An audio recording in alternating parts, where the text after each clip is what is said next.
Assalamualaikum warahmatullahi wabarakatuh. Kami dari kelompok 9 akan mempresentasikan hasil makalah kami yang berjudul Hukum Tata Negara. Jadi, di dalam hukum tata negara ini ada beberapa subjudul yang akan kita bahas.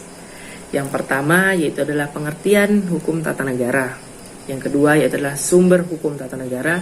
Yang ketiga adalah bentuk produk hukum di Indonesia. Yang keempat yaitu adalah struktur pemerintahan di Indonesia. Pertama-tama kita akan bahas mengenai pengertian hukum tata negara. Secara umum, hukum tata negara memiliki arti hubungan antar berbagai lembaga di dalam suatu negara, yaitu eksekutif, legislatif, dan yudikatif. Dan hukum tata negara menurut beberapa para ahli, yaitu seperti menurut Scott Hahn, hukum tata negara adalah hukum yang mengatur organisasi daripada negara. Dan menurut J.C.H. Lehman mengatakan hukum tata negara adalah hukum yang mengatur organisasi negara. Dan menurut Muh Kusnadi dan Harmain Ibrahim mengatakan hukum tata negara adalah sekumpulan peraturan yang mengatur organisasi daripada negara.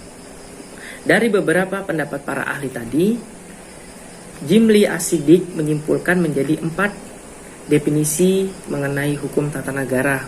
Yang pertama yaitu adalah hukum tata negara, yaitu adalah ilmu yang termasuk salah satu cabang ilmu hukum yang berada di ranah hukum publik. Yang kedua yaitu adalah hukum tata negara ini telah dikembangkan oleh beberapa para ahli, sehingga tidak hanya mencakup organ-organ negara, tetapi juga mencakup persoalan yang terkait dengan mekanisme hubungan antar organ negara dengan warga negara. Yang ketiga yaitu adalah hukum tata negara sendiri ini, yaitu adalah tidak hanya norma hukum tertulis, tapi juga pengertian dan teori mengenai hukum konstitusi. Dan yang keempat yaitu adalah hukum tata negara itu sendiri memiliki cakupan hukum. Yang pertama yaitu hukum yang mempelajari negara dalam keadaan diam. Dan yang kedua yaitu adalah hukum yang mempelajari negara dalam keadaan bergerak. Ya, itu tadi adalah pengertian dan beberapa definisi dari berbagai para ahli.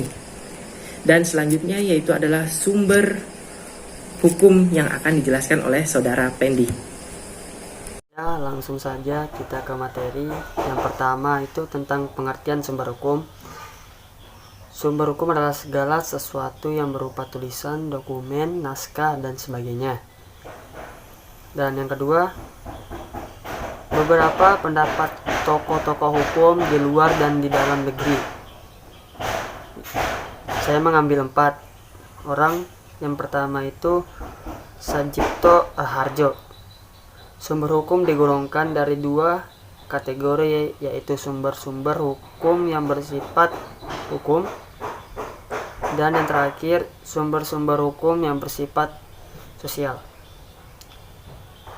Menurut Edward Jack, ada 3 sumber hukum tata negara yang biasa ia sebut dengan istilah forms of law, yaitu statutory, judiciary, dan literary.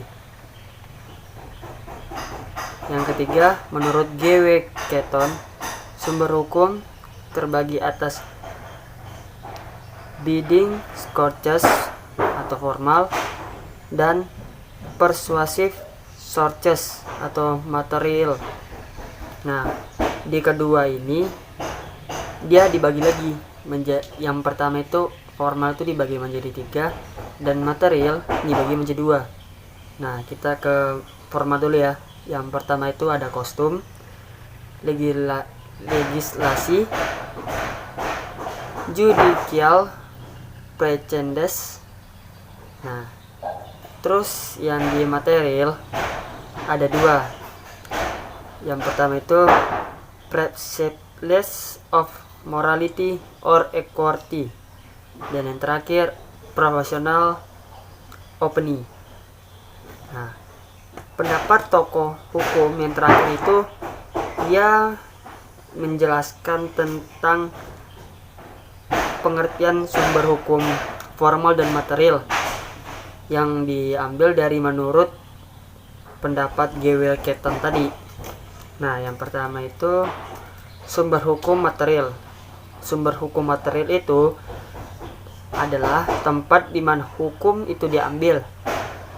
Faktor-faktor yang membantu pembentukan hukumnya itu ada bisa hubungan sosial, situasi ekonomi, perkembangan internasional, penelitian, dan lain sebagainya. Nah, pengertian sumber hukum formal itu merupakan tempat atau sumber dari mana suatu peraturan itu memperoleh hukum terkuat. Nah, hal ini berkaitan dengan formal berlaku. Kalau di Indonesia itu yang diakui ada sumber hukum undang-undang, perjanjian antar negara, jurisprudensi, dan kebiasaan. Nah, materi selanjutnya itu mengenai tentang sumber-sumber hukum tata negara yang ada di Indonesia. Yang pertama itu ada Undang-Undang Dasar 1945. Yang kedua ada ketetapan MPR. Yang ketiga itu undang-undang atau peraturan pemerintah pengganti undang-undang, peraturan pemerintah, keputusan presiden, peraturan pelaksanaan lainnya, konvensi ketatanegaraan, dan yang terakhir perjanjian. Mungkin sampai situ aja. Terima kasih. Wassalamualaikum warahmatullahi wabarakatuh. Setelah materi yang disampaikan oleh Saudara Fendi tadi mengenai sumber hukum tata negara, maka dapat kita simpulkan bahwa menurut Sudikmo Mertokusumo, sumber hukum tata negara terbagi menjadi dua. Yang pertama yaitu adalah sumber hukum material, yang kedua yaitu adalah sumber hukum formal. Dan sumber-sumber hukum tata negara di Indonesia terbagi menjadi 8. Yang pertama yaitu adalah Undang-Undang Dasar 1945, yang kedua yaitu adalah ketetapan MPR, yang ketiga yaitu adalah undang-undang atau peraturan pemerintah pengganti undang-undang. Yang keempat adalah peraturan pemerintah, yang kelima yaitu adalah keputusan presiden, yang keenam yaitu adalah peraturan pelaksana lainnya, yang ketujuh yaitu adalah konvensi ketatanegaraan, yang kedelapan yaitu adalah traktat. Dan materi selanjutnya yaitu adalah beberapa produk hukum di Indonesia yang akan dijelaskan oleh Saudara Anto. Assalamualaikum warahmatullahi wabarakatuh. Perkenalkan, nama saya Arianto. Saya akan menjelaskan tentang bentuk produk hukum di Indonesia. Dalam ilmu hukum dikenal beberapa bentuk penuangan norma hukum, yaitu yang pertama, keputusan yang bersifat mengatur regeling yang menghasilkan produk hukum peraturan reges. Yang kedua, keputusan hukum yang bersifat menentukan atau menetapkan suatu secara administratif yang melahirkan sebuah keputusan yang best case. 3. Keputusan yang bersifat menghakimi sebagai hasil proses yang peradilan, adjudication, menghasilkan putusan atau vonis. Yang keempat Yang keempat itu ada juga yang disebut Belegregel, aturan kebijakan policy rules, atau kuansi peraturan yang berisi petunjuk pelaksanaan surat edaran, instruksi dan sebagainya. Dalam perjalanan konstitusi di Indonesia sejak Undang-Undang UUD 1945, Konstitusi RIS 1949 dan UUDS tahun 1950 telah lahir beberapa bentuk peraturan antara lain undang-undang atau UU Federal, peraturan pemerintah pengganti undang-undang, UU Darurat, peraturan pemerintah PPP. Terima kasih. Sekian. Assalamualaikum warahmatullahi wabarakatuh. Ya, itu tadi penjelasan mengenai produk hukum di Indonesia yang dijelaskan oleh Saudara Anto, dan materi terakhir yaitu adalah struktur pemerintahan di Indonesia.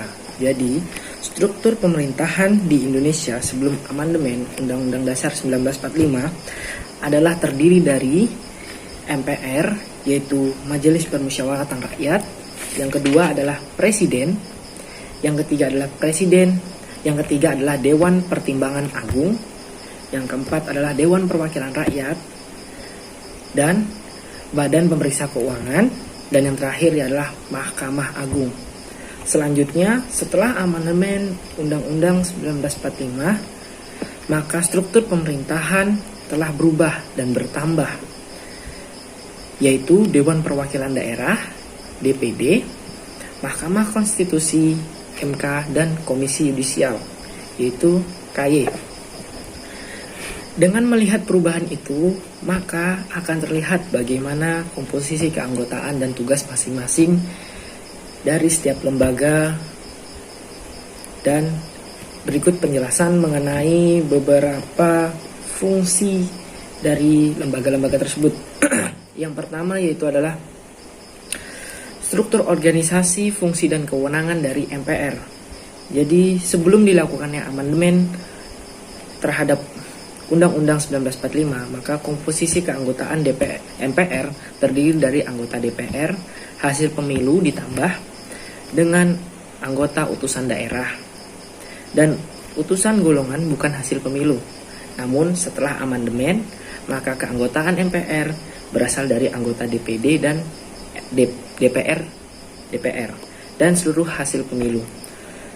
Fungsi dan kewenangan MPR sebelum amandemen adalah pemegang kedaulatan tertinggi. Yang kedua adalah menetapkan undang-undang dan GBHN pasal 3. Yang ketiga adalah mengganti undang-undang pasal 37. Yang keempat adalah memilih presiden dan wakil presiden, pasal 6. Yang kelima, meminta pertanggungjawab presiden. Namun setelah amandemen, maka tugas MPR yaitu adalah menetapkan dan mengubah undang-undang, melantik presiden dan wakil presiden, memberhentikan presiden dan wakil presiden, memilih wapres atau calon yang diusulkan presiden apabila terjadi kekosongan di wapres. Dan kedua adalah kedudukan, fungsi, dan kewenangan DPR. Dewan Perwakilan Rakyat atau DPR menurut Undang-Undang 1945 sebelum amandemen memiliki kewenangan menyetujui undang-undang dan berhak mengajukan rancangan undang-undang, hak inisiatif. Akan tetapi setelah dilakukannya amandemen Undang-Undang 1945, maka tugasnya memiliki fungsi legislasi dan juga memiliki fungsi anggaran dan pengawasan. Di samping itu, DPR berhak memiliki hak interpelasi, hak angket, dan menyatakan pendapat. Bahkan lebih dari itu, bahwa anggota DPR memiliki hak menyampaikan usul, pernyataan, dan hak imunitas. Fungsi kedudukan dan kewarganegaraan DPD. Dewan Perwakilan Daerah sebagai suatu lembaga baru di Undang-Undang 1945, hasil amandemen berwenang mengajukan RUU terhadap kepada DPR yang berkaitan dengan otonomi daerah, hubungan antar pusat dan daerah, pembentukan dan pemekaran serta penggabungan daerah, serta yang berkaitan dengan perimbangan keuangan pusat dan daerah. Kedudukan, fungsi, dan kewenangan Presiden. Sebelum dilakukan amandemen, maka Presiden dan Wakil Presiden dipilih oleh MPR, serta Presiden sebagai sistem pemerintahan negara. Pemegang kekuasaan legislatif dengan persetujuan DPR, menetapkan peraturan pemerintah, menetapkan Perpu, dan pemegang kekuasaan tertinggi Angkatan Bersenjata pasal 10. Setelah amandemen, maka fungsi Presiden dan Wakil Presiden yaitu adalah 1.